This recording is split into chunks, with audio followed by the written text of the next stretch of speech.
they're shooting the shit, forgetting all about going live. Like, oh shit, we got to go live. Yeah. There we are. We're live on here. We've got, we've got a couple of people. We're waiting for the live stream. Oh, look, day 4, self-isolation. I'll check that out. What do we got? Hey, guys. Hey, look at that. I can see Prashant now. He's got his icon there. He's updated that. That's looking awesome.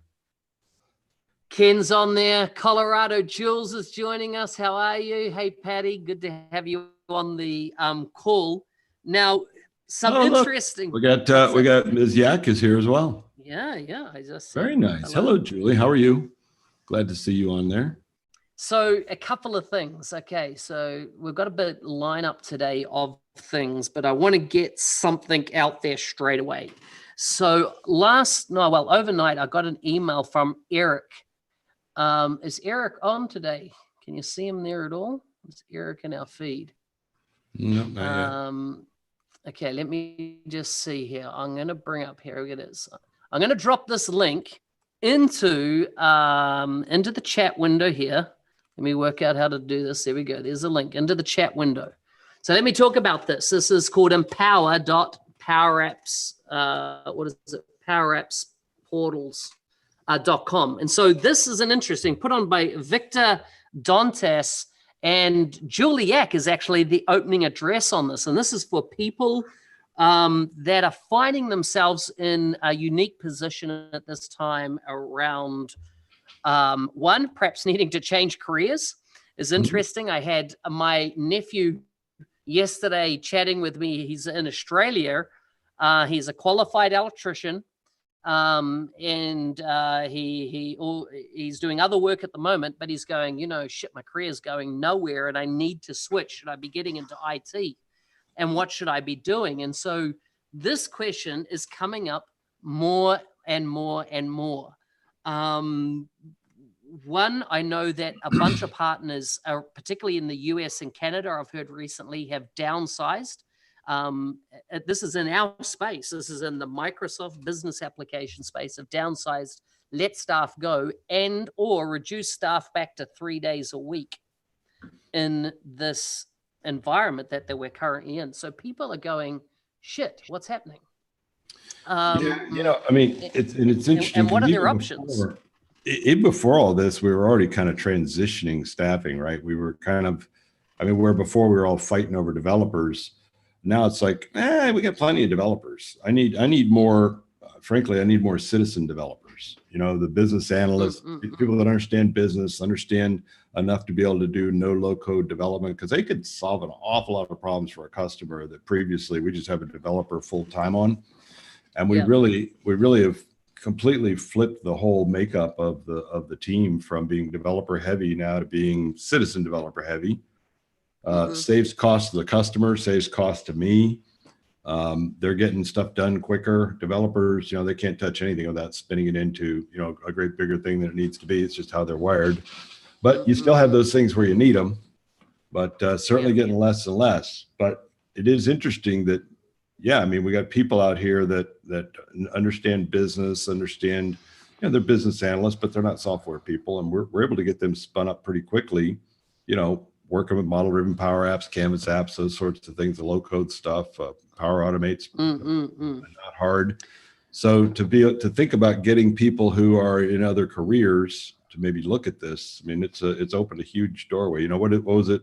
I think Julie was even asking recently the number that, I think it was Charles that said something like, was it 12 million developers they want? 12, I don't remember what the number was. It was some humongous number of developers that Microsoft wants to see out there. And they're not talking about C# developers. They're talking about citizen developers, So looks like quite a lineup, folks. There. Yeah. So good morning, Lisa. Good to see you join us. Julie, so this is an interesting, Julie's asking what's the subject, to talk about. The questions that I'm getting is that right now I know nothing about IT. As in, I know how to use a computer. I know how to use Facebook and shit like that. But what are the actual very first steps? Do I go and log in and do, what's the very first Microsoft Learn course I should do? Or should I what should I do? Like, what are the very first steps? And at what point could I then start applying for jobs? So like, do I need to do, for example, MB200, get certified in it? But remember, these are people that don't even know what MB200, don't even know what a Microsoft certification is. How do you take somebody from absolute zero to not even, they don't know about low code, no code, they don't know about development, they don't know anything. Hey, Bruce, welcome. Good to see you. Have another Aussie join us, if I can call you an Aussie. You know, what are the very first steps to getting into this industry, and how do we start? And oh, look at that, Steve's gone and left us. How do we absolutely take those first initial steps to starting a career in the space? And then also then in a world where social distancing has now become the big buzzword of the moment, and there's predictions that it might go for 3 months now around this. How does someone find work in this type of environment? I mean, I think there's a couple of things there. When you think about the Power Platform, I mean, somebody who doesn't know anything about any of that stuff at all is not going to be proficient enough to probably be able to get hired by someone, in a month. I mean, they're going to need a few more skills. And so it may be that by the time these folks are ready to actually launch back into the market with their new, skill set, that this virus be behind us. But the other thing to think about is, I mean, you and I, a lot of us were brought up on CRM and XRM. So we think PowerApps, a lot of us are thinking model-driven PowerApps on CDS. But, not every customer has that. As a matter of fact, probably only a fraction of customers actually have that. But most customers have Office 365. Lots of customers have Office 365. And as much as I am not particularly a fan of Canvas apps built on SharePoint, if you want to learn the first thing to learn that would have the broadest appeal, the most people that you could actually go to work without them having to buy any more licenses or do anything else, and be able to walk in that day and start making some shit that's valuable, it's probably going to be Canvas apps, on SharePoint lists. So if I would, when you said earlier about what's the first course to take, if it were me, I think I'd probably be looking at Canvas apps on SharePoint. That's just going to have the broadest opportunity for a job. Yeah, but there's still a bit of controversy around Canvas apps. What the hell is a controversy? A controversy. A controversy? What the fuck is that? Controversy? Yeah, isn't that a word? I've never heard of controversy. Look it up. I mean, over here we have... Controversy is a word. My wife's an English major, and she just said it's a word. Yeah. Controversy. There we go. Controversy. Do you prefer controversy? Oh, yes. Controversy. That one. Okay. So I'll speak American for a second.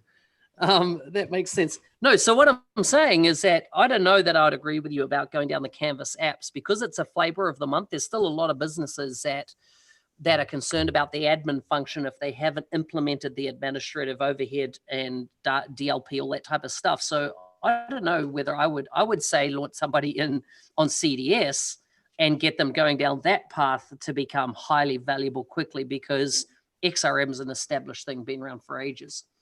It is a word. Excellent. I'm pleased that people are agreeing that it is a word. Hey, let's just look at, do you want to read out what Bruce and Lisa are saying there? Because I think they've got some interesting comments. Yeah. No, you don't want to read them out?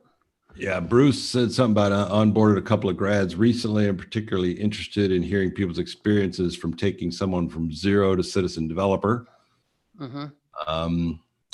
Yep, Lisa's confirming Power Platform Saturday. They had some complete newbies that came along.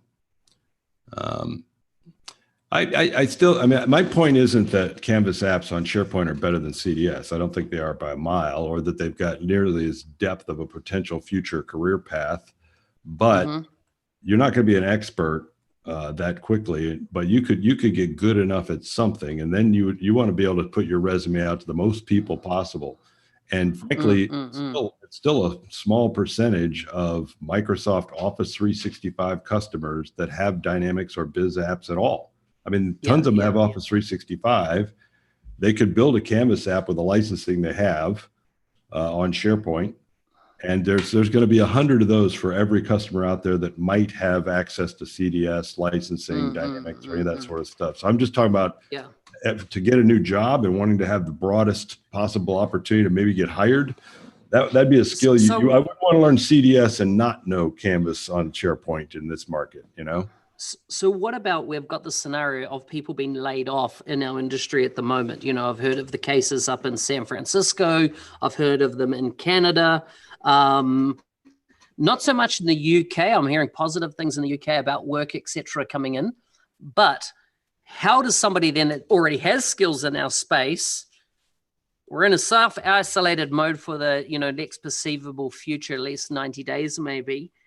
How does someone get work now? For me, I'm always big in, it's hard when you're at this point if you haven't built a personal brand and personal reputation. I think a personal brand is for tough times like this, because opportunities come and seek you out. Like, you've got a reputation that you can fall back on. If you don't have any reputation out in the market, your CV is kind of the only thing that can carry you. Well, but I mean, that's a pretty easy thing to say as a person who has a personal brand. Most people don't, so, and they don't have any hope. That's what I'm saying. But they don't have build one. Why not? A lot of people are just not wired to do it. It's just not in their DNA to go out and do it. And that doesn't mean they're not skilled, but they're just not, it's just not. But in the new global marketplace, right? Before we jumped on this call, we're talking about being a global, this is going to make a much bigger global marketplace now, with companies getting really comfortable with using remote workers and stuff. I think this is going to absolutely change things. If you don't know how to promote yourself, you're going to rely always on a recruiter to do it for you. You need to rely, nobody, like, I'm not naturally good at writing a CV, but I learned the skills to do it, because I just think the modern day CV is a personal brand. Well, yeah. And I think that, think this through. I mean, obviously you and I have built personal brands. Many of the people that are talking to us on our thing right here built personal brands out there. One of the ways you're able to build a personal brand is you can stand out in what's frankly a relatively small pool of people fairly easily. Imagine if everybody out there took your advice, every unemployed person, everybody out there trying to figure the next way of their career, went out there trying to build a personal brand. Suddenly it'd be a lot harder to build one even than it is today, because everybody would do it. It'd just be a lot more noise. It'd be harder for us to even stand out in the crowd if there's that much noise. You know what I mean? No, that is valid, but I just think that, just like companies brand. Agreeing with Art, by the way, as a matter of fact, I'm frequently running into customers who have said, oh yeah, we already have PowerApps and we want some help with that. And the only part of PowerApps they understand is building something on a SharePoint list that clearly in hindsight, looking at it, should have been built on CDS with a relational database. And they're like, what is that? What are you talking about? We have PowerApps. Yeah, what are you? Yeah. That's a challenge for Microsoft still to solve. It comes up in almost every PowerApp briefing that I do, because we do those free briefings for customers. Almost every one of those starts with, let me explain to you the two faces of PowerApps, because they will have only ever heard of the one. Only, every single time. It'll have been whatever came with their Office 365 licenses. And they're calling because they hit a wall building on top of SharePoint. Well, understood. And can't understand what all the hype is about PowerApps because they're not real happy with it. Yeah. I don't know what Microsoft is going to do to get that message clearer out there to customers about that. I mean, I think they really fucked up when they decided to name these two completely different things the same thing. Completely, they completely fucked up when they did that, because customers don't. I mean, even partners don't know the difference. A lot of partners who aren't in the space have no idea. No. There's two different paths for this thing. And I know they had an eventual plan to merge these, and we're still working towards that plan of merging these. But we're being told for 2 years they're merging, right? I think they need to make PowerApp Canvas, what are considered Canvas, they need to be called components and be made part of the toolkit of building an app. Yes, you could just build it using only the toolkit, or you can, interchange these things in a common creator experience. We're still no closer to that. We've been promised that for 2 years at least. And there doesn't look like that's coming together. Now, perhaps there's a lot of under the cover work being done. I expect there is. But you're right. It's the confusion. They've created their own confusion in the market. Well, and for the longest time, those two things, a Canvas Power App and a model-driven Power App, did not talk to each other. They did not built the same way. They were not built on the same platform. They were not even built by the same people. Up until, I think the first thing we got was when we were actually able to embed a Canvas app in a model-driven, not that long ago. It's the first time those two things fucking touched. Up until then, two completely different products with the same name, with the same name. That was their problem. So just, I see Patty there. Good point, Patty, around get involved in some of the non-for-profit or the healthcare space and build some credibility. Patty just released his live stream this past week. So well worth going and checking that out. Go to his YouTube channel there. You should see the stream. Well worth looking at that, and keep it up, Patty. Keep doing it. I love what you're doing. I just put a comment in there. Has anyone heard of House Party? House Party is a social media app currently on Apple. It's ranked as the #1 social media app, and it's become #1 because of COVID-19. And it's really a way for you to share with friends. But look at your age.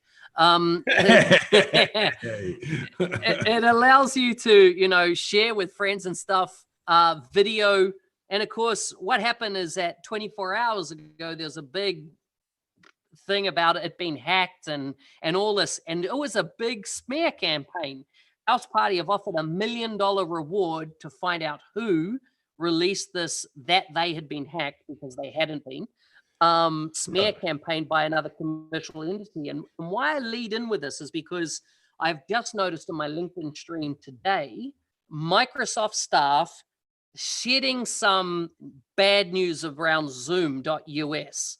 And look at Zoom. There's this thing called Zoom bombing that's come out, and that's not secure. You should only go with Teams. And I'm like, mate, make Teams fucking way better than what it is. If you don't want people, don't have to pull out the flaws and shit in other people's products, because Zoom bombing works like this. The URL that you and I are on, Steve, here for this call has been the same URL that we joined the meeting since I set it up, because I'm using a unique ID for Beat. What happens here is that if you publicly put that URL out there, anybody could jump into your meeting. Anybody that has the link, just like anyone that has a WhatsApp link can jump into it. Anybody could join that if they had the link. So the whole idea is don't share the link publicly and you will be safe, right? It's when they put it out on Twitter feeds and stuff. And so someone's written a bot that goes out and looks for the URL string and then goes, hey, let's jump in there. And it's said that they've been sharing, like they'll jump in and they'll share some pornography in a corporate board meeting or something like that. And everyone's like, shit, fuck, who is that? Get that off the screen, panicking. So I did a Google image search for Zoom bombing to let's see these images where it's happened. Not a single person has an image where someone has shared porn or jumped in or hacked their session. And once again, I just see it as a bit of corporate scaremongering around going, whoa, look how good Teams is as opposed to Zoom. the Zoom.us absolutely thrashes Teams on functionality and what it can do if you remove the offer share files piece out of it and all your other type of chat. If it's actually just video conferencing we're talking about here, Zoom absolutely smashes to oblivion anything that Teams can do when it comes to video conferencing. I can go to dual monitor straight away in Zoom. I can have all my meeting attendees up here. And I'm going to give a shout out to Prashant here, because him and I were having a chat the other day, and he ran his user group in Queensland the other day using live events in Teams, which is what everybody's been doing, use live events.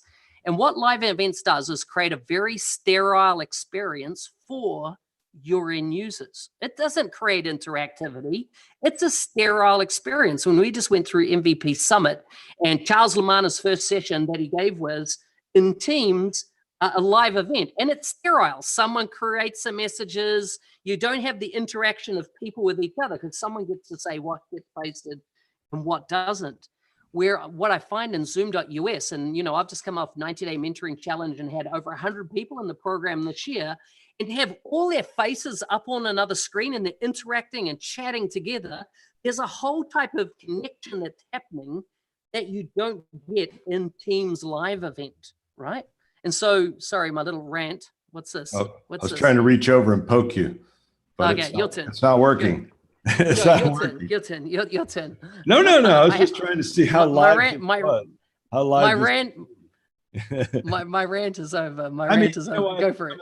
Some of that is just sellers sell, right? I mean, sellers sell bullshit. Sellers sell. There's nobody out there selling any product that's going to acknowledge that any other product is better than their product, even though it is or isn't. It's just not. That's just not human nature to say, oh yeah, theirs is so much better than ours. You wouldn't hear that out of Microsoft.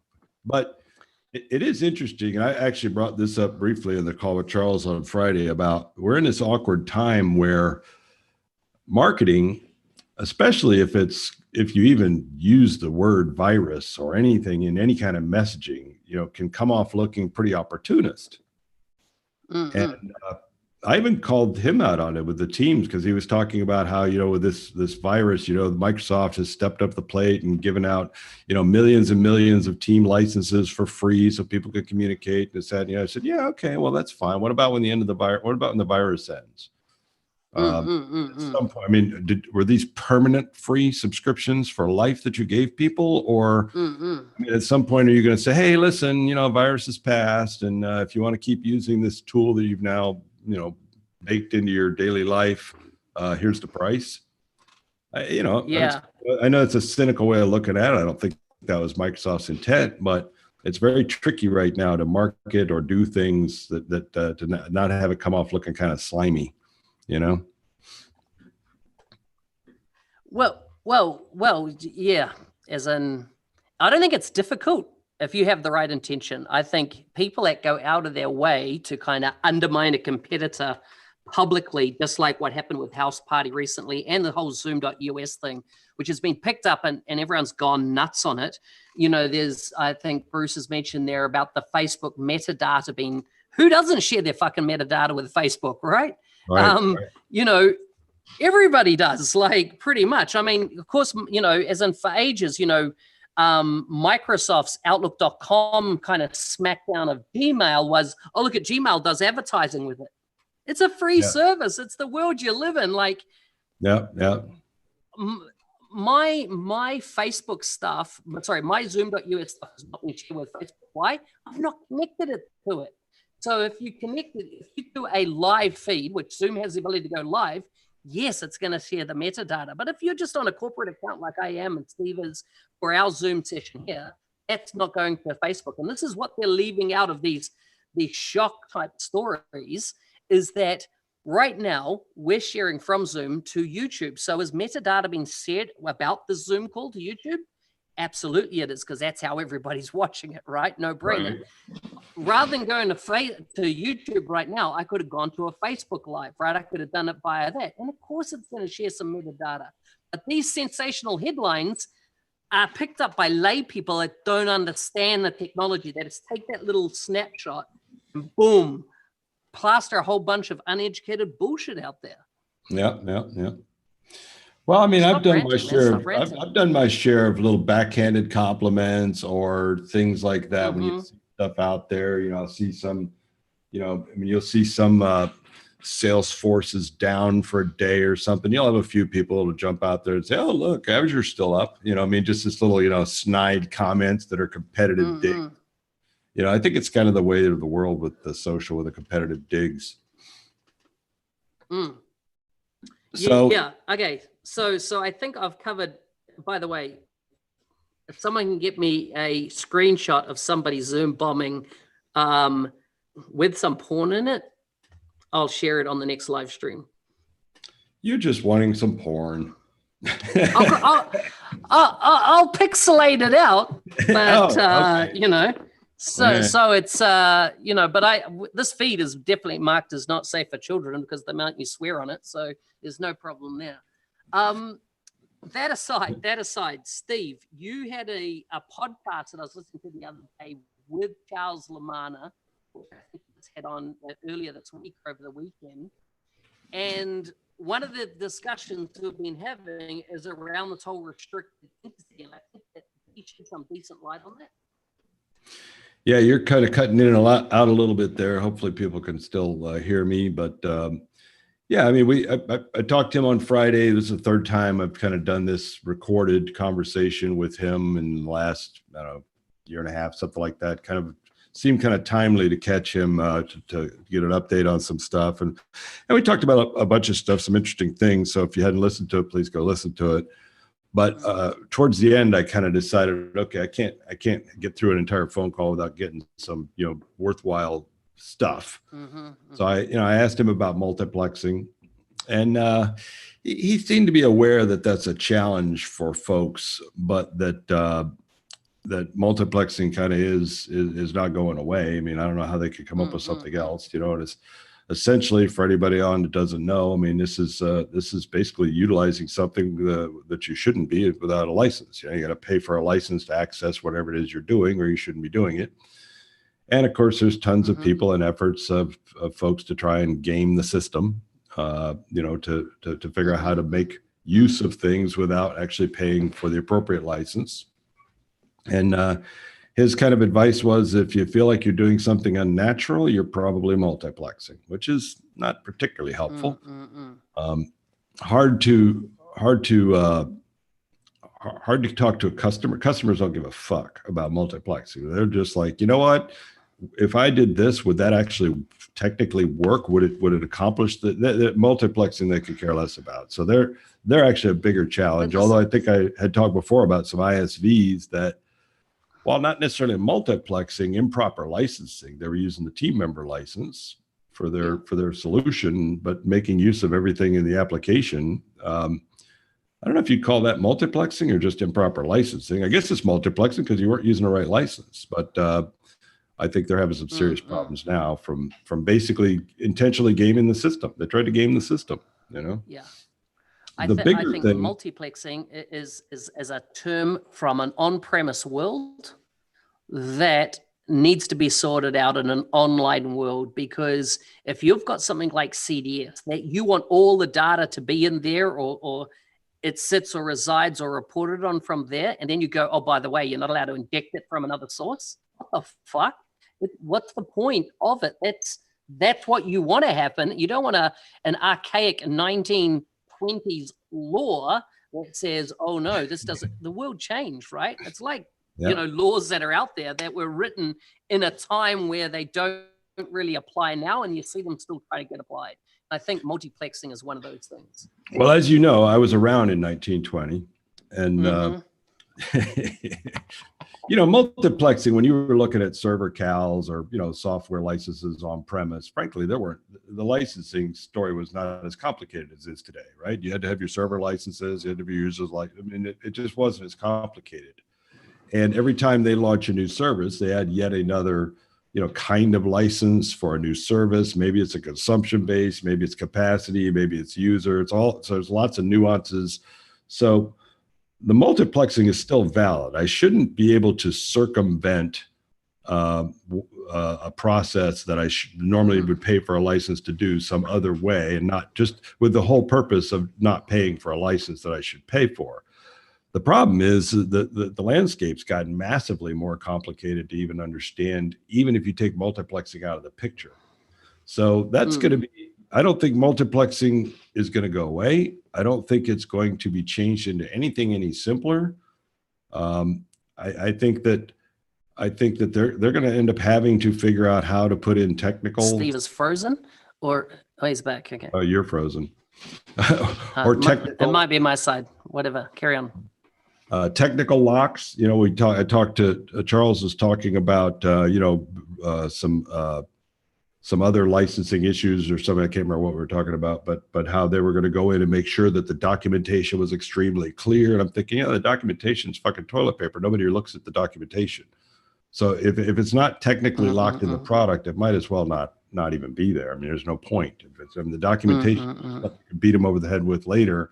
It's not going to prevent people from building a business process, getting stood up on your platform, using it incorrectly, and then getting pissed off at you, and you come back and say, hey, that thing you're able to do, you're not supposed to.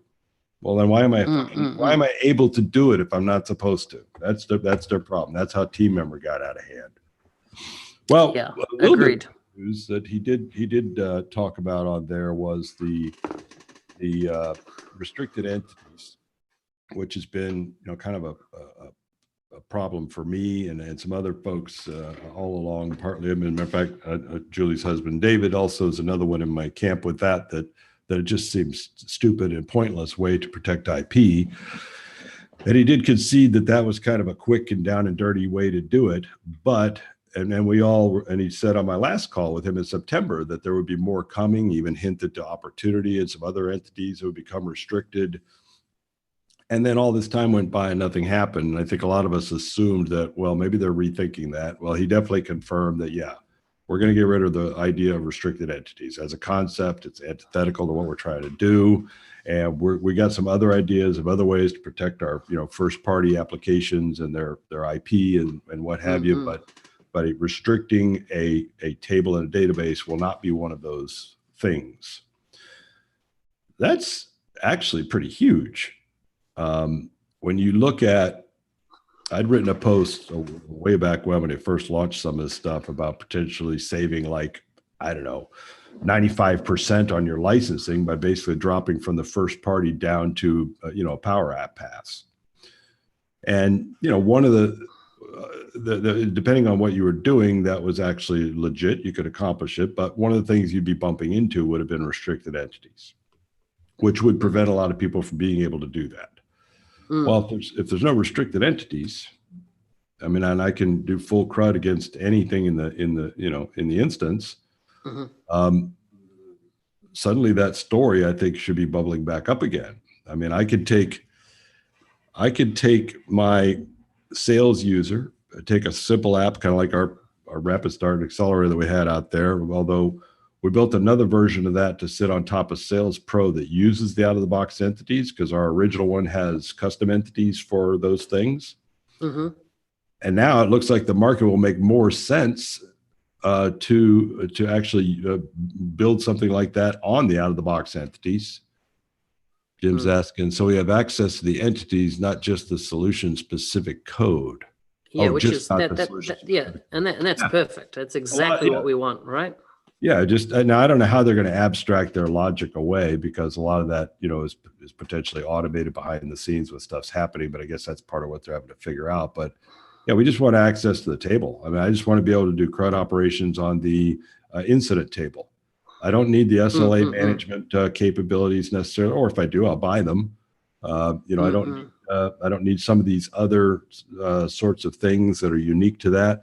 I think one of the problems, and I was talking to another guy I know who's been in business forever. He says, I don't know why they're so proud of that service app. I mean, it's basically been the same thing since, for the last 10 years. It really hasn't evolved at all. I mean, the SLA management capability is what it was the day they built it. They haven't done shit to that app at all. Even, when you look at the sales app, the basic lead opportunity, there's nothing new there. There's nothing unique there. They've bolted on insights, and they've been working on all sorts of other things, but some of these core pieces are just not that exciting. And I don't even know how relevant today. Build something from scratch today, you probably wouldn't build it that way. So on that post, it was interesting because I got a LinkedIn message this morning that someone had read through your transcript, and they said, third conversation with Charles Lamana, a quick summary, Microsoft, blah, blah, blah. Then Steve Mordue saying, yep, definitely. It wouldn't be a talk with me if I didn't bust your balls about some stuff. And then Charles Lamana's response, almost a direct quote, no problem, my balls are big and made of titanium. Let me hear it. And I'm like, what the heck, Steve? Is that seriously in your transcript? It is not. You did not say that. That was somebody else. Thanks, Ken, for sending that through. That was somebody out there fucking around. Well, so to be honest, go check the transcript just hit Control F, type the word in balls, and see where that comes up in Steve's transcript with Charles Lamar. So if Ken's call, mate, unbelievable. if Ken's goal was to fuck with us, he accomplished it. Because when you told me about that, I'm thinking, you know what? I have that transcribed by a third-party service, and I didn't even look at it. I just threw it up there. I didn't remember him saying that, but he could have. So Ken, you had both me and Mark quickly running to the post to scroll down to see if it actually said that. So you got us. You got me. Very well done. Very well done. Oh well. So I think the restricted entities going away is, for me and for a lot of folks, a potentially huge deal. I think that I don't know what Microsoft is going to do to protect the IP of those first party apps. I mean, fine, draw a horizontal line above the table and protect everything above that. Okay. But you're going to probably have to either lower the cost of that, raise the cost of PowerApps, or include more things in those higher numbers. It's just going to be too. I mean, why would anybody, if I have access to the incident entity, why would anybody not just build their own freaking Power App using the incident entity, and license it out with passes to people for $10? Why the hell would I pay $95 for the full customer service app if I wasn't needing everything in it? And I just am not convinced there are enough customers out there. And Charles had said that on the last thing, that they feel very confident that the value provided by their first party apps is worth there'll be customers be willing and happy to pay the money for the value provided. And I keep thinking, I don't know. I know there's customers out there that use every single bit, and that's great, but I don't see many of them. I don't see many of them. I have yet to start a deployment on Dynamics 365 out of the box sales or service that we didn't have to go in and whack and chop and cut and change and delete and add and tweak and fiddle to the point to where it's almost unrecognizable. Every one of those instances, I'm looking and thinking, you know what? We could have got here faster and quicker if we had just started from the bottom up, built our own damn app. Why do we do all this work? Just build it from scratch. We could have got there quicker, cheaper, faster. Be more iterative. Just would have been a better way to approach it. So I've been thinking the same thing. COVID-19 is something that's on everybody's mind at the moment. I'd forgotten all about it. And it's of course affecting all our worlds in different ways. What's your opinion on a couple of things, I suppose? I know you've mentioned, and it was on that podcast once again with Charles, around people working from home and how that's going to affect companies' decision-making on whether this becomes business as usual for them, as in that more and more staff work from home. Oh, I don't think there's any doubt that there's companies out there that were just hell-bent that we don't do remote work. You have to come to the office every day. That's just how we're wired. It's how we do business. I think a lot of that is old line thinking that if I can't see you working, you're probably fucking off. And this is just old style thinking. And to be fair, there's plenty of people that work remotely that are fucking off. So, I mean, it's not, but there's plenty of people sitting in your own office. I had a friend of mine telling me today about a coworker that had his business head on over his iPod, earbuds, the iBuds, had his headset on over that. And he was sitting there listening to music or talking to somebody on a personal call, but wearing his corporate headsets. I mean, that shit goes on right under your nose. Just because it's remote doesn't mean, it's going to happen any worse. But they're going to adjust. They're going to have to adjust to having people work remote. And I just think a lot of folks are going to realize, you know what, this ain't so bad. We don't need to rent all this office space and maintain all this crap. We didn't lose that much productivity, or we maybe even gained some. I don't know. So they're never going to come back. 100% of those people that were sent to work from home, they're never coming back. Not 100% of them. Maybe not even 50% will come back after this to an office. Yeah. So what about this? What about the big consulting companies, your KPMGs, your EYs, PwC, things like Boston Consulting Group? There's a range of them out there that are very much, they work on a model that a bum gets dropped onto a seat on the client side, and they do work, and sometimes for years on end, so that people even in those businesses don't even realize that it's actually an employee of another company, that they think that it's, in my last corporate role in Australia, I had consultants in the Philippines, I had them in Hong Kong, I had them across every state in Australia. And one of the big challenges was there were some companies that were very much, no, we need to have the person, here's their desk allocation, here's their building pass, they need to come and work from here. They can't work from your office. How do you think this is going to change our consulting industry that we're in as consultants, implementing this technology? Do you think that's going to allow now for a model where more companies and customers would go, you know what? You can do this remotely. Sure, we might do a Teams workshop and spitball the ideas and take the requirements. Now we might do that over Teams. Is there going to be the need for people to be on site? Anything like it used to be prior to this period of time? Is our actual industry going to start changing from that bums on seat model? And if I'm right, I think your business, Steve, has always been a remote. You've never kind of gone for a bums on seats model, right? Well, actually, we did have an office about 5 years ago downtown, and we had people in an office. And I actually can remember walking around the office and seeing people Skyping each other when they were sitting next to each other. They had a little partition between them. And as opposed to leaning their head back and talking to each other, they were Skyping. And it kind of dawned on me then that, you know what, this is pointless. I'm in the technology business. We have the tools. They don't need to be here. And I made an announcement that anybody that wanted to work from home could. And the next day, nobody showed up. So I've been virtual since then. And I can tell you that these folks that felt like they need to have a bum in the seat, as you said, on location, they never did. I mean, we're working with customers all over the world of all different sizes. I'm not even meeting any of them other than online. I mean, where there's no reason for me to be there. I mean, I think there's a potential maybe of a convenience factor. That they're thinking that, they're just going to walk down the hall and the guy's there and we're going to have an impromptu conversation about something. I don't think that even happens. You stick the bum in the seat at their law office. They just sit in a cubicle all day doing whatever they're doing. Nobody talks to them anyway. So I don't think it ever was valid or needed in our business. I mean, there's plenty of businesses. Obviously, you can't remotely, be a bartender. There's plenty of industries out there and businesses that you'll have no choice that they have to, but office jobs, development jobs. I look at these big law firms downtown with these cubicles full of, legal secretaries making appointments, typing up documents. They don't need to be sitting there. They don't need to be sitting there.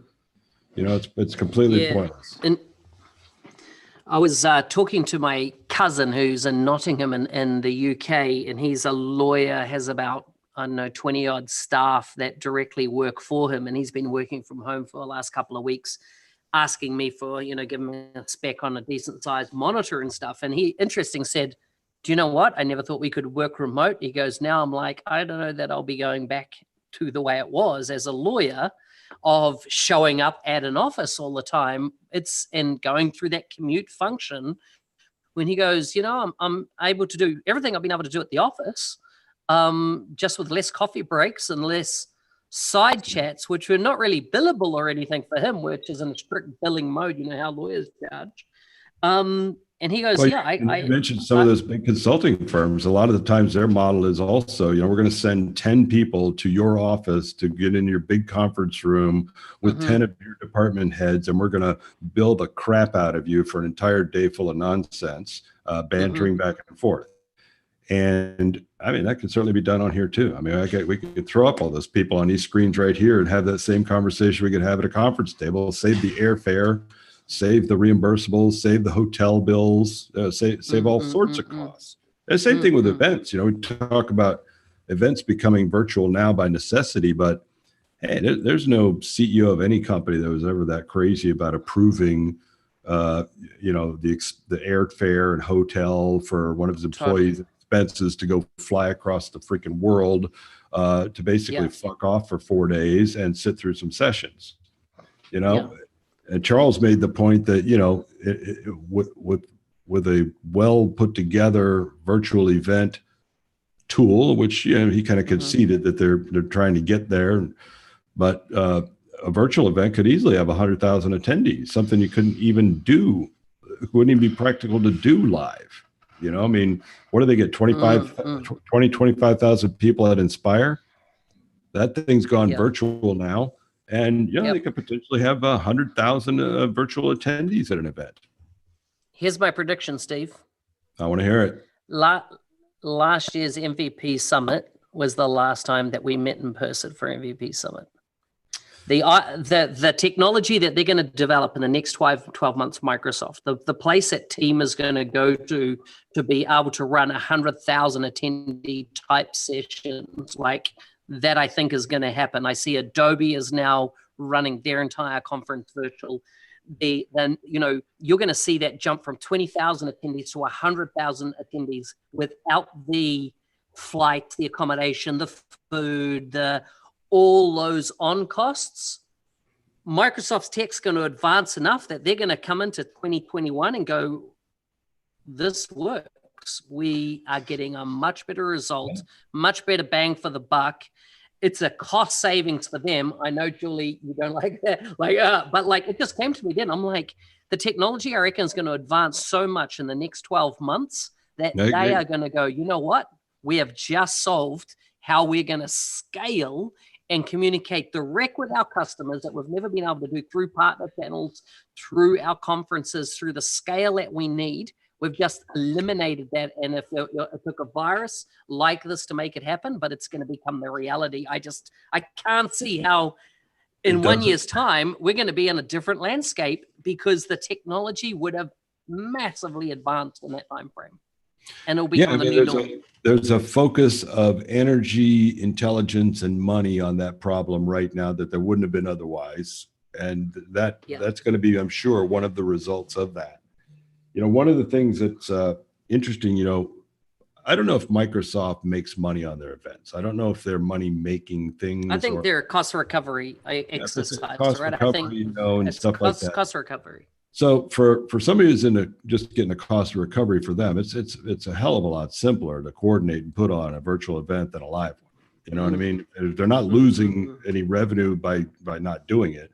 What about the organizations though that I mean, because so Microsoft would have to charge for an event to cover the cost of the venue, entertainment, whatever, all those costs, food and everything else. Well, now that all that goes away. So does that mean Inspire and all these events, business now suddenly become no cost? I mean, they'd still have some costs, but not significant. Right. The Azure server farms are going to have to grow and scale a lot more, right? So there's going to be the cost of their technical infrastructure. Which is going to be nominal compared to, you know, $2,500 to go to, you know, some event somewhere. It's got to be. They're going to build a whole bunch of new camera studios. They're going to have to kind of train people to get used to talking to a camera rather than a live audience. You know, I don't know if you remember last year when I saw the virtual launch parties and they're acting like they're talking to people in the room, and you're like, you're in a live studio. You're more of a news presenter now. You don't have a studio audience. Nobody does these days, right? Well, they brought us. Remember, we happened to be out there. There's a bunch of us that were out there for something. I can't remember. Maybe it was Summit, but when they were going to be doing the recordings for the virtual launch, and they wanted to have, I guess, James Phillips and some of the other people actually wanted to have a small audience as opposed to an empty room just to talk to. And they had, I don't know, there's about 24 of us or something. They were like, sure, we'll go. And they brought us over to the studios. We sat in there. Our only job was to be eyeballs that he could look at while he's talking. Because, you know, it would be uncomfortable to be like talking to just a camera and a teleprompter. You know, you're more used to actually bodies. So yeah, that'd be something you'd have to learn. But you know, what about, so maybe Microsoft goes to completely virtual events with now some nominal cost, right? I mean, it doesn't need to be like that. Maybe it's, I don't know, maybe it's $50 or something to go to one of these things now, some nominal cost. What about organizations though, like, you know, UG, that basically their entire business model is revenue from memberships and events? How does that work? Yeah. If they go virtual? I think it's going to be a case of a new business model needs to be developed, right? So, because like here's the other thing: you've just lost all your sponsors that were, sorry, all your exhibitors, right? Which are often the big coin coming in. How's the exhibition floor get run in a virtual world? Oh yeah. I think that once again, it's not a case of going, oh, let's create a virtual exhibit hall. No, you need to kind of rethink. Forget the physical, version of that. You need to create what's your alternative that has the reach, the leverage, the big bang, all that type of stuff. So I think DCI, right? DCI got a massive challenge. One, I personally think they need to pivot to virtual quickly with only the intention of being virtual from now on. And the reason I say that is that if you go with the model of this is just a temporary thing, you're not going to commit the brain power it needs to create the proper thing for what's next, right? No.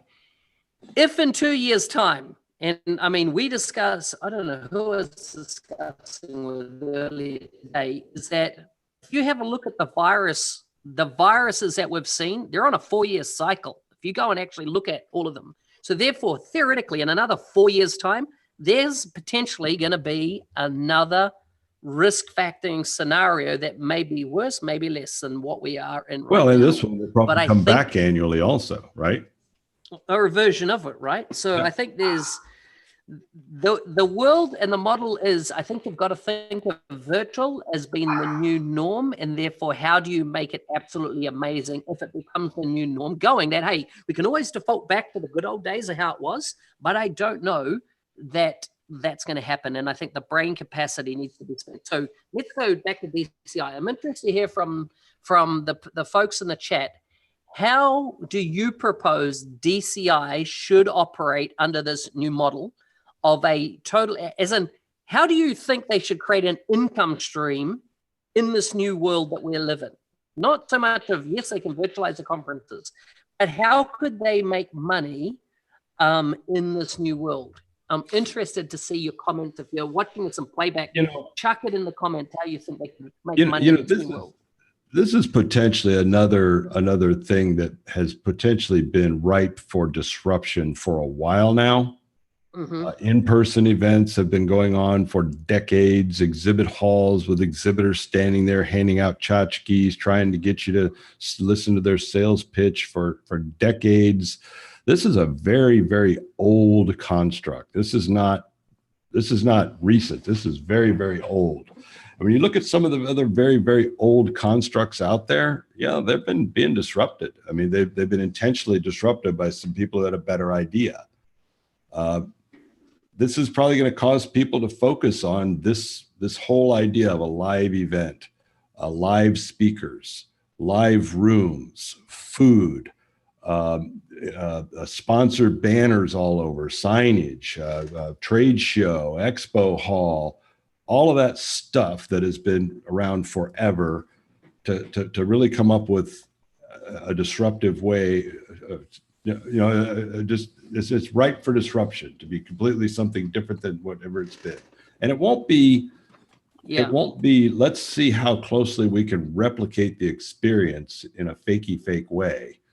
It'll just be something that's, and we're going to be looking back at a few years at whatever that is, talking about how massively more efficient that is, just like we do now with things like Uber or something, about how massively more efficient that is than taxi service ever was, and it's not even that old.